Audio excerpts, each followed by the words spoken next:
Vamos começar atendendo as pessoas.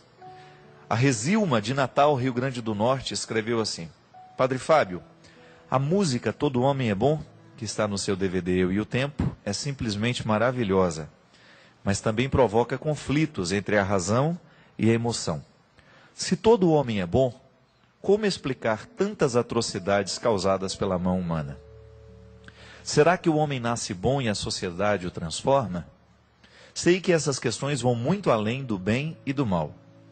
O senhor, padre, tem uma belíssima canção chamada Voltei para Perguntar. Um dos versos diz: que eu deixe só o bem que existe em mim.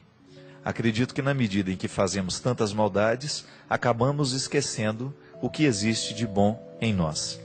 Eu só queria entender essa inspiração. Que Deus o proteja e o ilumine sempre. Um abraço. Obrigado, Resilma. Muito obrigado mesmo. A música Todo Homem é Bom é do meu grande, querido amigo compositor lá do Rio Grande do Sul, de Porto Alegre, o Greco, Rodrigo Greco. E realmente a reflexão a respeito da bondade do homem, ela é muito...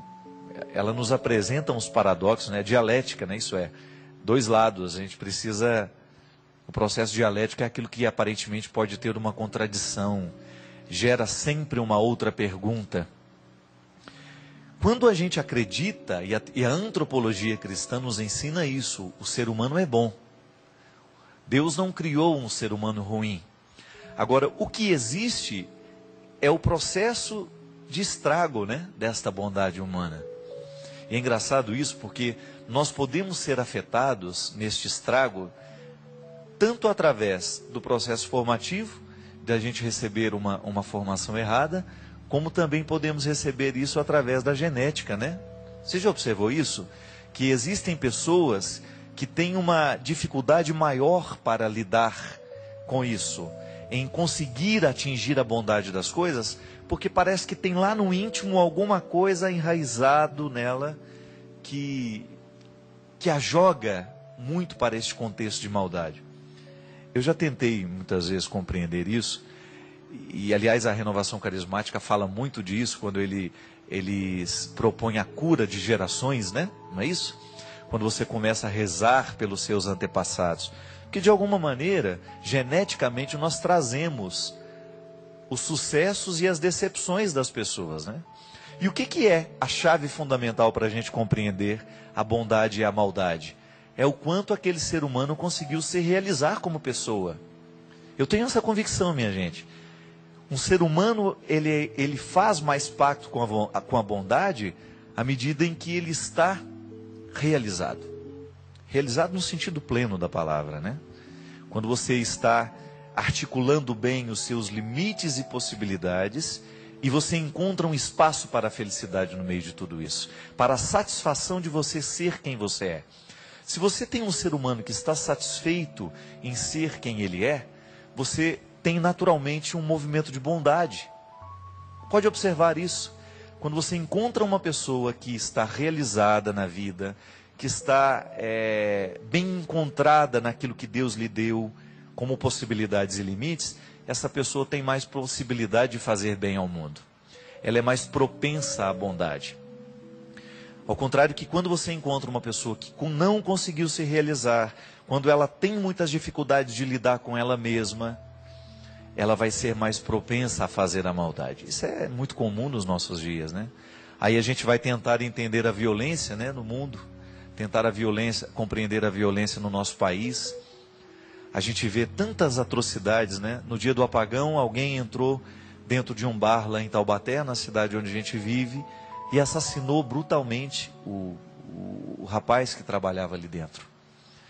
Você vê violência o tempo todo, às vezes você esbarra na maldade humana e você fica pensando, meu Deus, como é que a gente pode acreditar que o ser humano é bom, se aquilo que eu vejo do ser humano não me inspira a isso? Não é uma concretização da teoria, né? A vida não concretiza a teoria. Mas ali, minha gente, a gente precisa compreender que muitas vezes nós temos um contexto de escolhas que foram feitas pela pessoa e também pelas outras que estavam ao lado dela e que foram influenciando. A filosofia se ocupou muito de pensar essa questão, né? O homem é bom, nasce bom e o meio o corrompe, alguém já dizia. Não. O ser humano nasce muito já corrompido. O ser humano é naturalmente mau. Você tem diversas perspectivas, né, antropológicas, reflexões a respeito dessa divisão no mundo, né, de bem e de mal. E o que a teologia nos ensina, a antropologia cristã nos ensina, é que Deus nos fez bons. Nós temos uma fragilidade, que nós chamamos de pecado original, e por isso nós precisamos cuidar, para que a gente não permita que este mal cresça dentro de nós. É como se nós tivéssemos uma pedra no sapato que aperta, e a gente sabe, precisa descobrir um jeito de pisar, de maneira que a pedra continue ali, e mesmo assim a gente continue andando, a gente continue caminhando. A gente sabe que o tempo todo nós vamos ser desafiados, o tempo todo haverá uma fogueira sendo acesa, uma fogueira da bondade e também uma fogueira da maldade. Às vezes nós temos muito mais fogueiras do mal sendo acesas do que fogueiras do bem. A gente sabe disso. A corrente do mal cresce muito rapidamente, né? Eu vejo o quanto que é terrível a gente identificar as coisas ruins que a internet joga para dentro da nossa casa, por exemplo. São coisas terríveis. Semana passada passou no jornal Hoje, da Rede Globo, lá uma reportagem sobre um videogame que incitava o bullying. O que é o bullying? É a violência dentro das escolas, que nem necessariamente não precisa ser uma violência física, mas é aquela pessoa que é portadora de alguma diferença e ela é ridicularizada pelos outros. Então, geralmente acontece muito com a criança que é gordinha, que tem um pouquinho acima do peso, com aquela que tem um pouco de deficiência de aprendizagem. O grupo se fortalece para humilhar, para maltratar aquela pessoa. E existe um videogame que é programado, que é feito a partir do bullying, onde vence aquele que humilha mais, aquele que maltrata mais, aquele que machuca mais. E veja bem, é todo um contexto pensando isso, né? São pessoas que começam a pensar a tecnologia para aumentar aquilo que é ruim no mundo. Se você tem um brinquedo, uma atração, né? Aquilo que deveria ser uma distração para instruir as nossas crianças, acaba sendo um instrumento que vai destruir as nossas crianças. Vamos gerar gente preconceituosa, né? O preconceito, minha gente, é uma das coisas mais terríveis que nós temos na sociedade. E eu falo preconceito de maneira geral. Quando alguém se sente melhor do que o outro e tem sobre o outro um preconceito, né?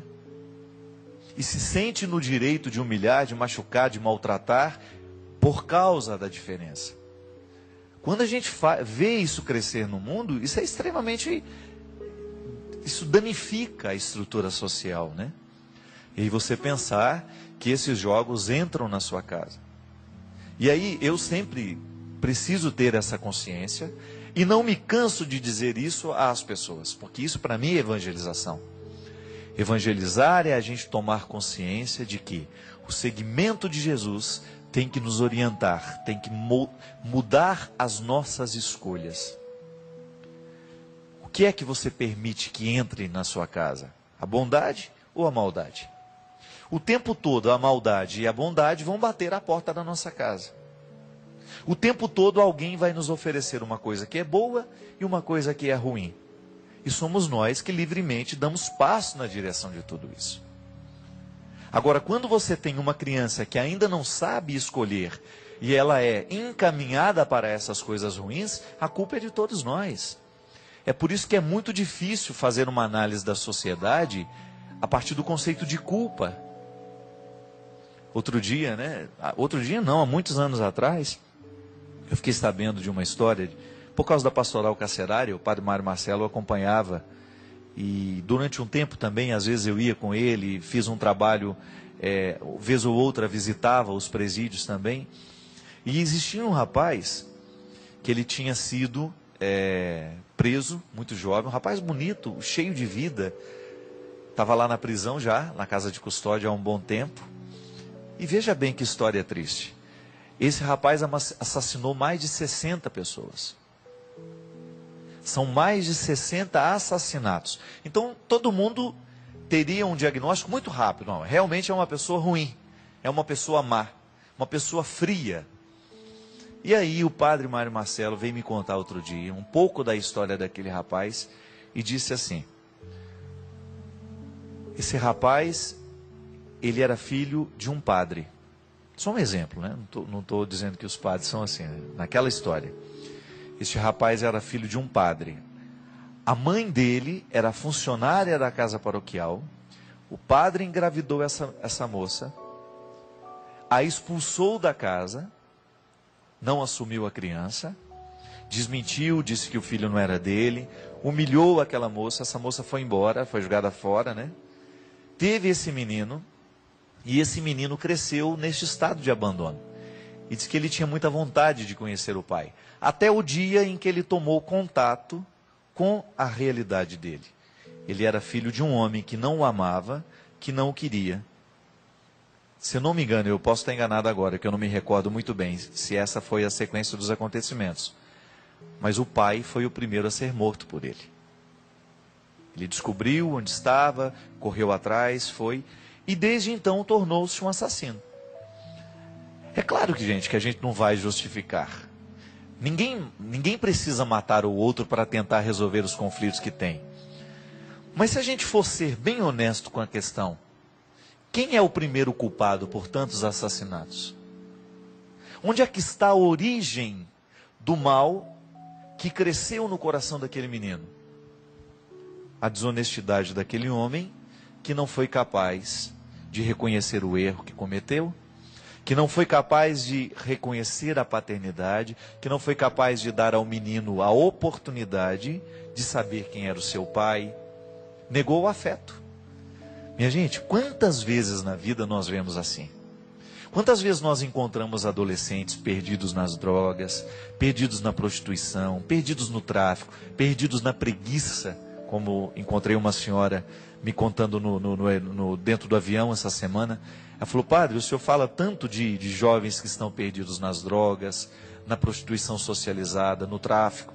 O senhor precisa falar também dos jovens que estão perdidos na preguiça, os que não têm vontade de viver, os que não estão nem aí para nada. Não tem vício nenhum, mas também não têm vontade de viver, não fazem esforço de superarem as próprias dificuldades. Essa juventude, você pega aí, essa gente que está dando tão errado na vida, essa gente que está batendo tanto a cabeça nos escuros da vida, vai começar a ver a história de cada um e tenta compreender onde é que começou a dar errado aquela história. Lembro mais uma vez da minha professora de psicologia da UD, lá de Brusque, Santa Catarina, quando aquela mulher disse uma frase para mim que nunca mais na minha vida eu vou esquecer. Me humanizou muito. Ela disse: nessa vida não existe ser humano incoerente, porque todo mundo age de acordo com a história que recebeu. Todo mundo está contextualizado. E aí às vezes eu fico pensando nisso.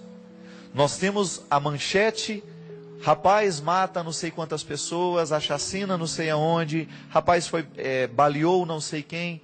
Tudo bem, nós temos o estouro de uma notícia. Nós temos a primeira cara da violência. Mas e aí se a gente faz um recuo histórico, a gente chegar às razões que geram esta violência? São muitos os culpados. E o duro é quando a gente descobre que a gente também tem culpa no fracasso dos nossos filhos, dos nossos vizinhos, dos nossos parentes. Por quê? Porque nem sempre a gente está comprometido com o processo da pessoa.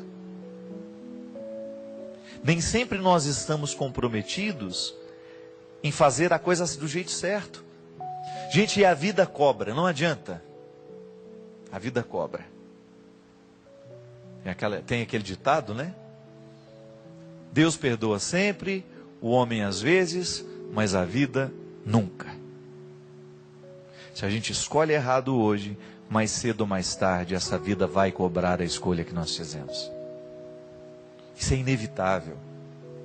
E nós precisamos ter muito cuidado Porque senão nós vamos comprometendo essa verdade teológica de que o homem é bom. Por quê? Porque nós vamos corrompendo o nosso coração e nós vamos corrompendo o coração de quem está do nosso lado. A gente corrompe a nossa casa quando a gente escolhe errado, a gente corrompe a vida dos nossos filhos quando nós não somos capazes de dar o exemplo que eles precisam de nós. Quando nós não somos capazes de ser aquela presença forte na vida de uma criança, ser determinante através do afeto, coloque isso no seu coração. A maior autoridade que você pode ter em relação aos seus filhos, ela tem que ser afetiva antes de qualquer coisa. Você precisa ter acesso ao seu filho para que a sua palavra tenha poder diante dele. Não adianta nada você dizer para ele: meu filho, não fume porque o cigarro faz mal, se ele vê você acendendo o cigarro toda hora. Não adianta nada você dizer para ele que a fidelidade é um valor, se você não é fiel à família que você assumiu. Não adianta nada você dizer que o álcool destrói, que o álcool machuca, que o álcool mata as pessoas, se você continua bebendo, né? E você traz isso para eles. É o exemplo, é a vida falando mais forte que as palavras. Então nós comprometemos a estrutura de bondade que o mundo pode ter por causa da nossa ação, que nem sempre está comprometida com aquilo que Deus fez em nós.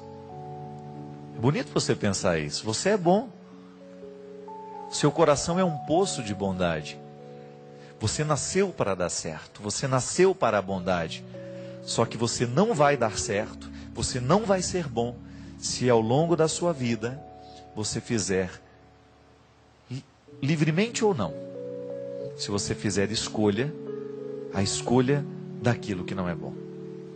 Se você fizer parceria com a maldade, se você trouxer para dentro da sua casa, para dentro do seu coração, as estruturas que não são boas.